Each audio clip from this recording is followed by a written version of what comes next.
सोने की चिड़िया कहा जाने वाला भारत दुनिया के सबसे प्राचीन देशों में से एक है। भारत का इतिहास बेहद पुराना है। आर्कियोलॉजिकल सर्वे से पता चलता है कि भारत में इंसानी गतिविधि 2,50,000 सालों से भी ज्यादा पुरानी है।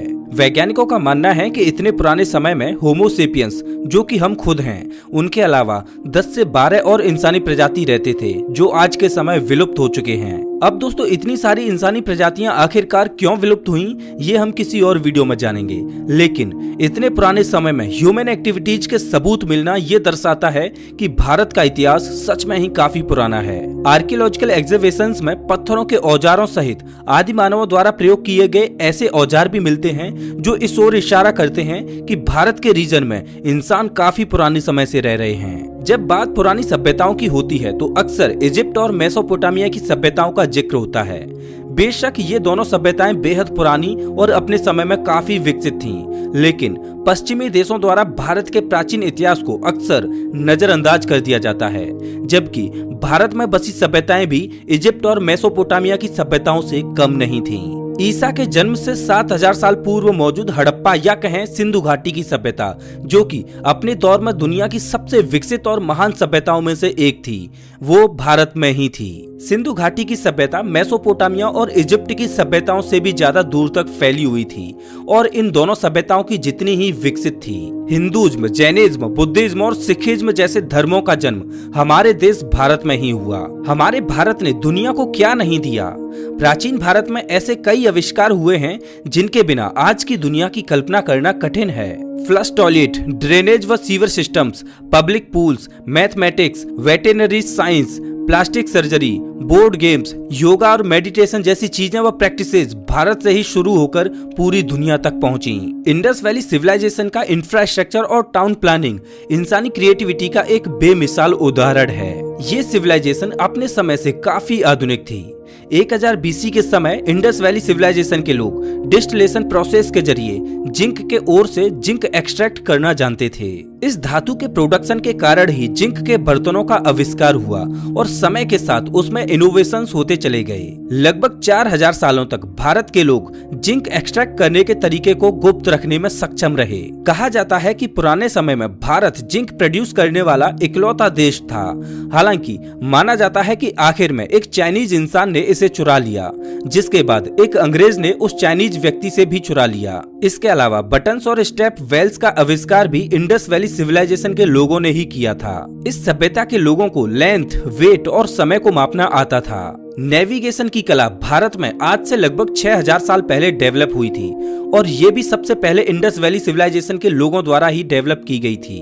आपको इन फैक्ट्स को जानकर हैरानी होगी कि नेविगेशन शब्द संस्कृत के शब्द नैवगेतीय शब्द से लिया गया है। ऐसे कई सबूत हैं जो ये दर्शाते हैं कि इंडस वैली सिविलाइजेशन का व्यापार पुरानी इजिप्ट की सिविलाइजेशन के साथ था, जिसमें सुमेरियंस इंटरमीडियरी के रूप में काम करते थे।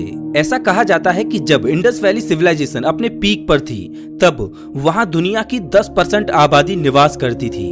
2000 BC से लेकर 1500 BC के समय माना जाता है कि एक और जाति जो आर्यंस के रूप में जानी जाती है, वो खाइबर पास के जरिए भारत चले आए। आर्यंस की अपनी एक अलग संस्कृति थी और ये अपने देवता और संस्कृत भाषा को अपने साथ लाए थे, जिससे इन्होंने निवासी लोगों को परिचित भी करवाया था। आर्यंस कौन थे और उनका स्वदेशी लोगों पर क्या प्रभाव पड़ा, इस पर बहस जारी है, लेकिन आमतौर पर यह स्वीकार किया जाता है कि इन्हीं के आगमन के बाद इंडस वैली सिविलाइजेशन का पतन होने लगा। कुछ स्कॉलर्स मानते हैं कि आर्यंस ने इंडस वैली सिविलाइजेशन को इन्वेड करके उनको खत्म कर दिया।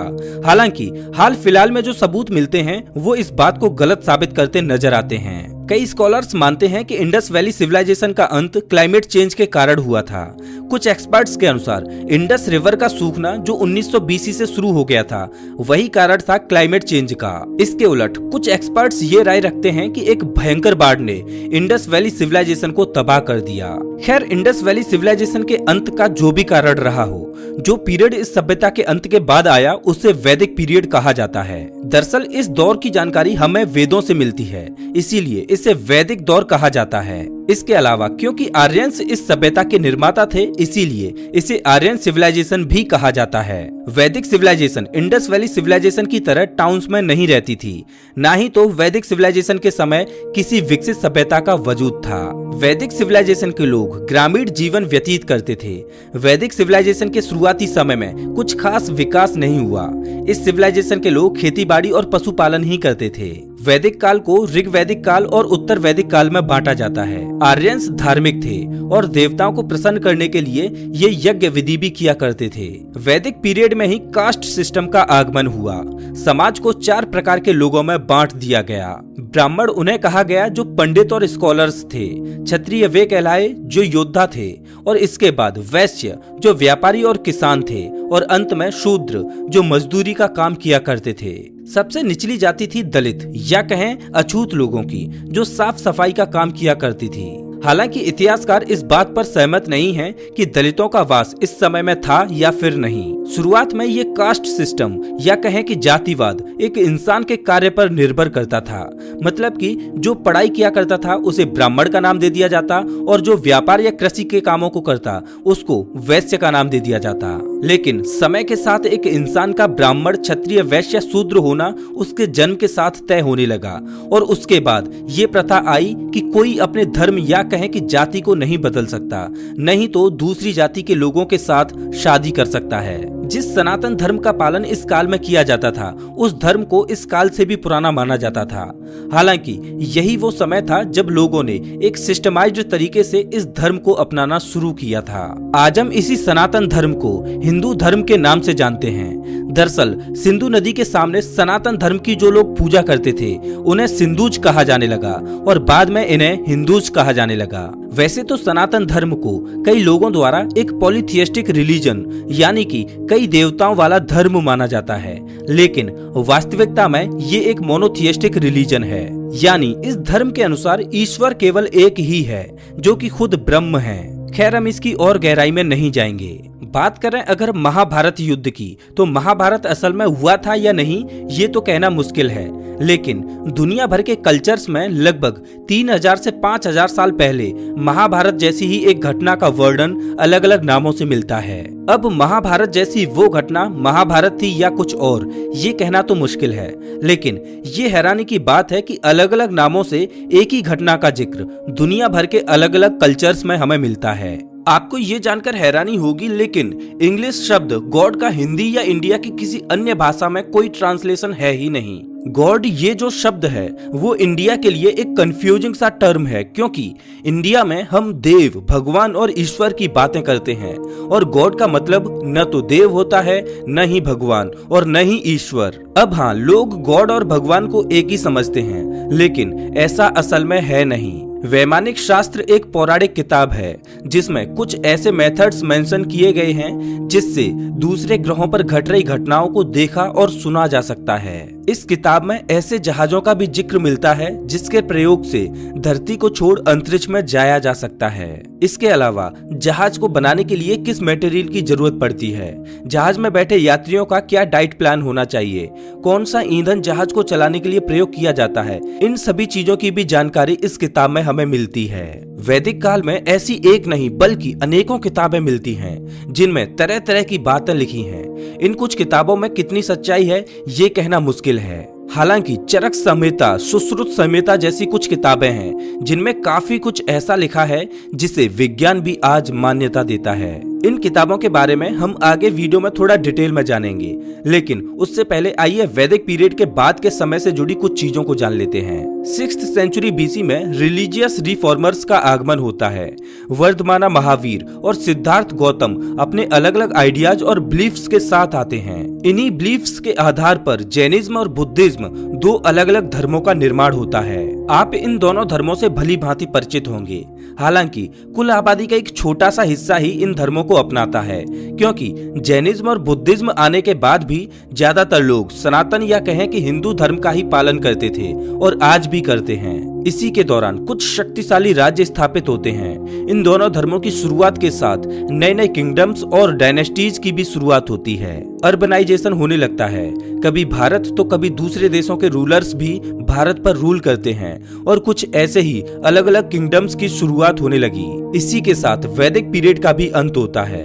अब दोस्तों चलिए आगे बढ़ते हैं और वैदिक पीरियड के बाद के भारत के बारे में थोड़ा बहुत जान लेते हैं। तो अभी आप जो मैप देख रहे हैं वो भारतीय इतिहास में भारत का सबसे बड़ा एम्पायर रहा है। 322 बीसी से लेकर 150 बीसी तक मौर्यन डायनेस्टी द्वारा रूल किया गया। मौर्यन एम्पायर भारत का सबसे बड़ा एम्पायर था। इसकी शुरुआत चंद्रगुप्त मौर्य ने की, जिसके बाद उनके बेटे बिंदुसारा और उसके बाद बिंदुसारा के बेटे अशोक ने इस पर राज किया। ये सब तो आपने अपने स्कूल के दिनों में भी पढ़ा होगा। तो चलिए एंशिएंट इंडिया से जुड़ी उन खास बातों को जानते हैं जो शायद ही आपको स्कूल में पढ़ाई गई हो। प्राचीन भारत में महिलाओं की स्थिति आज के मुकाबले काफी बेहतर थी। न केवल उनको उन विषयों के बारे में बात करने दिया जाता था जो आज के समय इनएप्रोप्रिएट मानी जाती हैं, बल्कि वे स्वयं की इच्छा से अपने पति को चुन भी सकती थीं।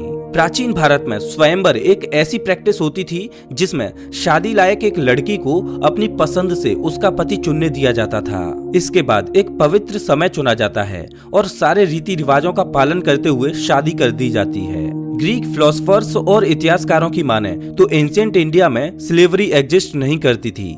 इस बात को सबसे पहले ग्रीक हिस्टोरियन मेगास्थनीज ने बताया, जिसके बाद एरियन नामक एक और ग्रीक हिस्टोरियन ने इस तथ्य को कंफर्म किया। ये महत्वपूर्ण इसलिए है क्योंकि पुराने समय में दुनिया के अन्य क्षेत्रों में स्लेवरी एग्जिस्ट किया करती थी। वाराणसी, जिसे बनारस के नाम से भी जाना जाता है, वो दुनिया के सबसे पुराने शहरों में से एक है, जिसका वजूद आज भी कायम है। कहा जाता है कि 500 बीसी में जब गौतम बुद्ध ने इस शहर को विजिट किया था, तब उस समय भी इसे प्राचीन शहर माना जाता था। मतलब कि ये शहर सच में ही बेहद प्राचीन था। यूं तो मौजूदा समय में भारत की शिक्षा व्यवस्था कुछ खास नहीं है, लेकिन प्राचीन समय में भारत शिक्षा के मामले में बाकी अन्य देशों से कहीं आगे था। भारत में ही स्थित तक्षशिला को दुनिया की सबसे पहली यूनिवर्सिटी माना जाता है। इसकी शुरुआत 700 बीसी में हुई थी और दुनिया भर से करीब 10,000 छात्र 60 से ज्यादा विषय यहाँ पर पढ़ने आते थे। इसके अलावा 5th सेंचुरी एडी से लेकर 11th सेंचुरी एडी के दौरान नालंदा यूनिवर्सिटी भी थी, जहाँ पर हायर लर्निंग के लिए दुनिया भर के छात्र पढ़ने आते थे। नालंदा यूनिवर्सिटी आज के बिहार में स्थित थी और कहा जाता है कि नालंदा की लाइब्रेरी अपने समय की सबसे बड़ी लाइब्रेरी थी। पुराने समय के राजा जानते थे कि एजुकेशन बहुत महत्वपूर्ण है और इसीलिए नालंदा यूनिवर्सिटी में पढ़ने वाले छात्रों को किसी प्रकार की फीस नहीं देनी पड़ती थी। वे फ्री में पढ़ते थे और उनका सारा खर्चा उस समय राज कर रहे राजा उठाते थे। कहा जाता है कि जब ये यूनिवर्सिटी अपने पीक पर थी, तब यहाँ पर लगभग 1500 टीचर्स और स्कॉलर्स थे और 10,000 छात्र यहाँ पर पढ़ते थे। इस यूनिवर्सिटी में साइंस, पॉलिटिक्स, फिलॉसफी जैसे कई सारे सब्जेक्ट्स पढ़ाए जाते थे। हालांकि बख्तियार खिलजी ने 12वीं सदी में नालंदा यूनिवर्सिटी को तबाह कर दिया। नालंदा की लाइब्रेरी, जिसमें 90 लाख हाथ से लिखी हुई पुस्तकें मौजूद थीं, उन्हें जला दिया गया। कहा जाता है कि नालंदा लाइब्रेरी में मौजूद पुस्तकें 3 महीनों तक जलती रहीं। एक बार जरा सोच कर देखिए, इन किताबों में ऐसी कितनी महत्वपूर्ण जानकारियां रही होंगी जो खत्म हो गई। नालंदा यूनिवर्सिटी के खात्मे के साथ खत्म हो गई वो इंडिजीनियस नॉलेज जो अगर आज हमारे पास होती तो शायद भारत कहीं और होता। खैर दोस्तों, इन यूनिवर्सिटीज के बनने से कई 100 साल पहले भी भारत में ऐसे अनेक विद्वान रहे जो अपने इन्वेंशंस और डिस्कवरीज के कारण आज भी जाने जाते हैं। भारत के भास्कराचार्य, जो कि एक महान खगोलविद और मैथमेटिशियन थे, उन्होंने ही सबसे पहले सूर्य के अराउंड धरती के ऑर्बिटल टाइम को कैलकुलेट किया था। इसके साथ ही उन्होंने न्यूटन से 1200 साल पहले ही गुरुत्वाकर्षण का सिद्धांत दुनिया के समक्ष पेश कर दिया था। उन्होंने ये भी बताया था कि धरती गोल है और ये अपनी धुरी पर चक्कर लगाते लगाते सूर्य का भी चक्कर लगाती है। ये सारी बातें आर्यभट्ट ने कोपरनिकस के हीलियोसेंट्रिक मॉडल पब्लिश होने से 1000 साल पहले ही बता दी थी। जीरो की खोज का श्रेय भी इंडियन मैथमेटिशियन और खगोलविद ब्रह्मगुप्त और आर्यभट्ट को ही जाता है, जिन्होंने 500 बीसी के अराउंड इसकी खोज की थी। भास्कराचार्य और आर्यभट्ट के अलावा भी प्राचीन भारत में ऐसे कई विद्वान रहे हैं जिन्होंने विचित्र प्रकार की खोजें की। प्राचीन भारत के विद्वानों और उनके द्वारा की गई इन्वेंशंस और डिस्कवरीज को आज भी सराहा जाता है। आपको शायद सर्जरी का कॉन्सेप्ट नया लगता हो, लेकिन क्या आप सोच सकते हैं कि आज से करीब 2500 साल पहले भी प्राचीन भारत में सर्जरी हुआ करती थी। 800 बीसी के समय सुश्रुता, जो कि एक फिजिशियन थे, वे कॉम्प्लिकेटेड मेडिकल प्रोसीजर्स का प्रयोग करके सर्जरी किया करते थे। कैटरैक्ट और प्लास्टिक सर्जरी के अलावा कुछ सर्जिकल प्रोसीजर्स का इस्तेमाल करके वे किडनी स्टोन्स, लिम्ब प्रोस्थेसिस और फ्रैक्चर्स को ट्रीट किया करते थे। इसके अलावा ये भी कहा जाता है कि वे ब्रेन सर्जरी भी किया करते थे।